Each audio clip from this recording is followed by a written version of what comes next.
This video मैं explain करूंगा what are generic delegates in C sharp. जो आपके जेनिक डेलीगेट्स होते हैं दे आर द इनबिल्ट और सिस्टम नेम स्पेस के अंदर रिसाइड करते हैं। तो जो आपके जेनिक डेलीगेट्स होते हैं वो आपके क्या होते हैं, फंक्सी, सेकंड होता है एक्शन एंड थर्ड होता है आपका प्रेडिकेट। तो let's discuss one by one. तो लास्ट वीडियो में मैंने आपको बताया था what are the delegates and multicast delegates. अगर आपको उसके बारे में स्टडी करना है तो आप मेरा पिछला वीडियो देख सकते हैं, वो वीडियो नंबर है 28। तो यहाँ पे मैंने 3 डेलीगेट बना रखे हैं और यहाँ पे हर एक डेलीगेट का सिग्नेचर है। जो फर्स्ट डेलीगेट है इसके अंदर 3 इनपुट पैरामीटर है और वो वैल्यू मेरे को रिटर्न कर रहा है डबल। और जो सेकंड डेलीगेट है उसके अंदर 3 इनपुट पैरामीटर है लेकिन वो मेरे को कोई वैल्यू रिटर्न नहीं कर रहा। एंड जो थर्ड है उसके अंदर एक आर्गुमेंट हमने पास किया है और वो हमें आइदर ट्रू और फॉल्स सेंड कर रहा है, यानी कि वो बूलियन वैल्यू रिटर्न कर रहा है। तो ये आपका एक हैंडलर हो गया जो आपको डबल वैल्यू रिटर्न करेगा, और ये आपका सेकंड हैंडलर होगा जो आपको कोई वैल्यू रिटर्न नहीं करेगा, जस्ट प्रिंट वैल्यू करेगा। एंड थर्ड आ गया आपके पास चेक लेंथ। अगर मैं नाम सेंड करूंगा, अगर वो नाम की लेंथ 5 कैरेक्टर से ग्रेटर होगी तो वो मेरे को रिटर्न ट्रू करेगा, अदरवाइज फॉल्स करेगा। और यहाँ पे मैंने उनको कॉल किया हुआ है। अब इस कस्टम डेलीगेट को मैं रिप्लेस करूंगा जेनिक डेलीगेट्स में। यहाँ पे मैं यूज करूंगा फंक्सी। ये हम यहाँ कहाँ पे यूज करते हैं, अगर हमारे पास कोई डेलीगेट वैल्यू रिटर्न कर रहा है तो हम फंक्सी यूज करते हैं। इसके अंदर आपके पास 0 से लेकर 16 तक इनपुट पैरामीटर हो सकते हैं और जो लास्ट पैरामीटर होगा वो आपका हमेशा किस टाइप का होगा, आउटपुट पैरामीटर होगा, यानी कि वो आपका रिटर्न टाइप होगा। तो यहाँ पे मैं फर्स्ट आर्गूमेंट मेरा इंट है, सेकेंड आर्गूमेंट मेरा इंट है एंड थर्ड आर्गूमेंट मेरा डबल है एंड जो लास्ट वाला है दैट इज मैंडेटरी। और वो मेरा किस टाइप का, रिटर्न टाइप क्या है, डबल है, तो यहाँ पे डबल। तो मैं इस तरह इसको डिफाइन करूंगा। अगर फंक्शन हमारा कोई वैल्यू रिटर्न नहीं कर रहा, यानी कि डेलीगेट आपका वैल्यू रिटर्न नहीं कर रहा, there are only input parameter, तो उस केस में हम एक्शन डेलीगेट यूज करेंगे। तो इसके अंदर आपका जो फर्स्ट आर्गुमेंट है वो किस टाइप का, इंट, सेकंड आर्गुमेंट किस टाइप का, इंट, एंड थर्ड आर्गुमेंट किस टाइप का, डबल। तो ये मेरे को कोई वैल्यू रिटर्न नहीं कर रहा, उस केस में मैं एक्शन डेलीगेट यूज करूंगा। और इसके अंदर आपके पास 1 से लेकर 16 तक इनपुट पैरामीटर हो सकते हैं। एंड जो लास्ट है वो है प्रेडिकेट। तो इसके अंदर 1 मैंडेटरी पैरामीटर होगा और रिटर्न जो उसकी वैल्यू होगी ऑलवेज बूलियन होगी, यानी वो ट्रू और फॉल्स रिटर्न करेगा। नाउ अब मैं इन तीनों डेलीगेट को रिप्लेस करके यूज करूंगा जेनिक डेलीगेट्स। तो यहां पे हम पहले यूज करते हैं फंक्सी। तो जो फर्स्ट आर्गुमेंट मेरा क्या है, इंट, सेकंड आर्गुमेंट मेरा क्या है, इंट, एंड थर्ड आर्गुमेंट मेरे पास क्या है, डबल। और जो लास्ट आर्गुमेंट है वो आपका रिटर्न टाइप है, दैट इज आउटपुट पैरामीटर और that is mandatory. Object generic 1 new, और यहां पे इसके आर्गुमेंट पास कर देते हैं। इंट फर्स्ट आर्गुमेंट हो गया, सेकंड आपका इंट हो गया, थर्ड आपका डबल हो गया एंड फोर्थ इज डबल। और यहाँ पे कर देते हैं ब्रैकेट बंद। अब हम यहाँ पे फंक्शन का पास करेंगे हैंडलर। यहाँ से मैं ये कॉपी कर लेता हूँ, फंक्शन 1 को कॉल करूंगा और यहाँ पे हमने उसका रेफरेंस पास कर दिया। नाउ अब रिजल्ट मेरा किस टाइप का, डबल का है, तो double double result object generic dot invoke, यहाँ पे मैं पास कर देता हूँ 10, 20, 100.50 और यहाँ पे कर देते हैं एंड लाइन। तो यहाँ पे console dot right line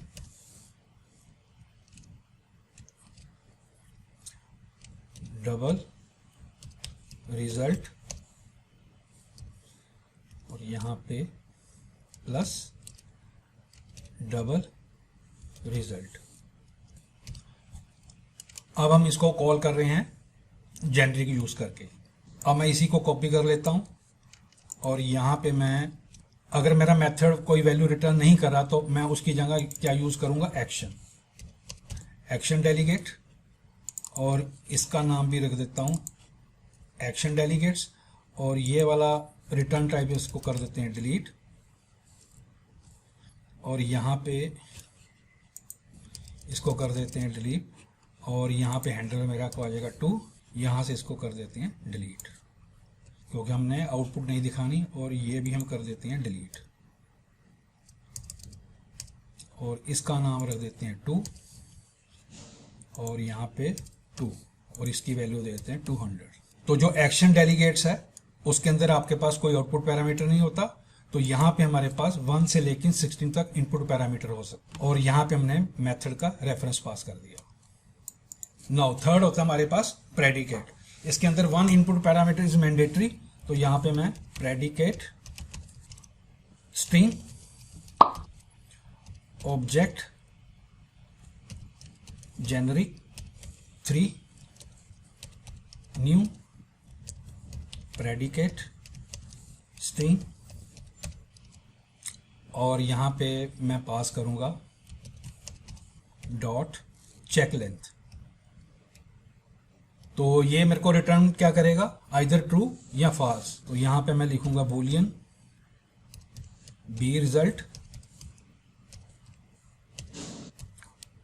object generic 3 dot invoke और यहाँ पे मैं पास करूंगा स्ट्रिंग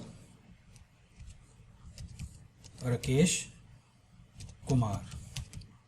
अब इसकी लेंथ 5 से बड़ी है तो ये मेरे को क्या रिटर्न करेगा, ट्रू।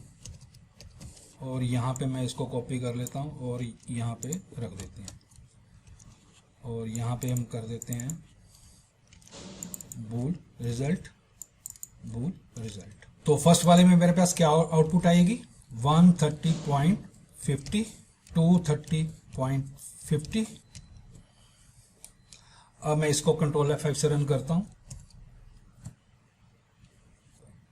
जो ये वाला रिजल्ट आया है ये हमारा फंक्शन सी जेनरिक डेलीगेट यूज करके आया है, सेकंड वाला एक्शन डेलीगेट यूज करके आया क्योंकि वो रिटर्न वैल्यू कोई नहीं कर रहा था, एंड थर्ड हमारा प्रेडिकेट यूज करके आया है। तो इस तरह हम जो कस्टम डेलीगेट है उसको हम जेनरिक डेलीगेट्स के साथ रिप्लेस कर सकते हैं। तो ये था जी आपका जेनरिक डेलीगेट्स के बारे में। नो अब हम डिस्कस करते हैं anonymous method in C sharp. जो आपके अनोनिमस मेथड होते हैं they are related to the delegates. तो जब हम किसी डेलीगेट को डिक्लेयर करते हैं देन हम उसका इंस्टांस बनाते हैं एंड देन फंक्शन का पॉइंटर हम पास करते हैं एंड देन इन्वोक करते हैं। तो पहले मैं एक डेलीगेट बनाऊंगा सिंपल सा, देन मैं उसको अनोनिमस मेथड में कन्वर्ट करूंगा। तो यहाँ पे मैं डिफाइन करता हूँ पब्लिक डेलीगेट स्ट्रिंग, जो उसका रिटर्न टाइप होगा वो स्ट्रिंग होगा। तो यहाँ पे मैं ग्रीटिंग डेलीगेट, ये इसका नाम हो गया और इसके अंदर एक आर्गुमेंट पास करेंगे स्ट्रिंग नेम। तो ये मेरी क्या होगी, डेक्लेरेशन होगी डेलीगेट्स। और अब मैं प्रोग्राम क्लास के अंदर एक मेथड बनाऊंगा जिसका सिग्नेचर ग्रीटिंग डेलीगेट के अकॉर्डिंगली होगा। पब्लिक स्टैटिक ग्रीटिंग हैंडल, ये क्या होगा आपका फंक्शन नेम होगा। इसके अंदर पास करेंगे स्ट्रिंग नेम और ये मेथड हमें वैल्यू रिटर्न करेगा रिटर्न, यहां पे लिख देते हैं hello string name plus welcome to coding rack. और यहाँ पे इसका रिटर्न टाइम में लिखा तभी एरर दे रहा, तो यहाँ पे स्ट्रिंग। नाउ अब ये मेरा फंक्शन बन गया, ये मेरा डेलीगेट है। अगर मैंने इस फंक्शन को एग्जीक्यूट करना है तो सबसे पहले मेरे को डेलीगेट का इंस्टांस बनाना पड़ेगा। ऑब्जेक्ट न्यू ग्रीटिंग डेलीगेट और इसके अंदर हम क्या पास करेंगे, फंक्शन का पॉइंटर। तो प्रोग्राम मेरे पास क्लास है और इसका स्टैटिक मेथड एसेस करना डॉट ग्रीटिंग हैंडल।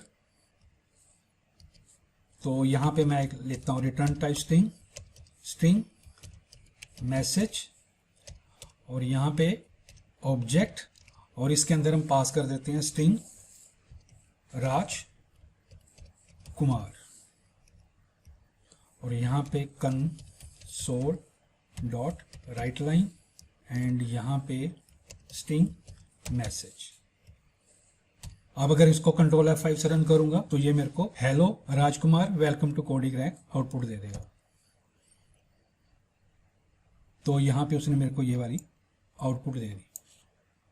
तो मैंने पहले बताया था कि जो अनोनिमस मेथड होते हैं they are related to the delegates. Anonymous method का मतलब ये है कि हम फंक्शन को उसके नाम के बगैर डिक्लेयर कर सकते हैं। तो अगर हमने अनोनिमस मेथड बनाना है तो मेरे को कीवर्ड यूज करना पड़ेगा डेलीगेट। तो नाउ ग्रीटिंग डेलीगेट जीडी, अब मैं कीवर्ड यूज करूंगा डेलीगेट और पास करूंगा स्ट्रिंग, स्ट्रिंग नेम, ये इसका ब्लॉक हो गया और यहां पे एंड लाइन, और यहां पे मैं रिटर्न करवाऊंगा। इसी को कॉपी कर लेते हैं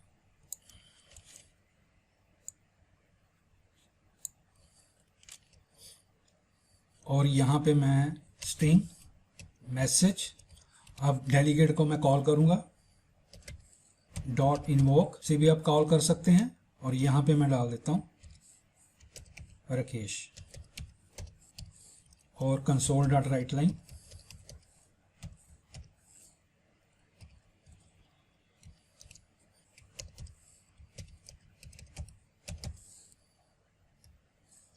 अब अगर इसको कंट्रोल F5 से रन करूंगा तो ये मेरे को आउटपुट देगा hello Rakesh welcome to coding rack.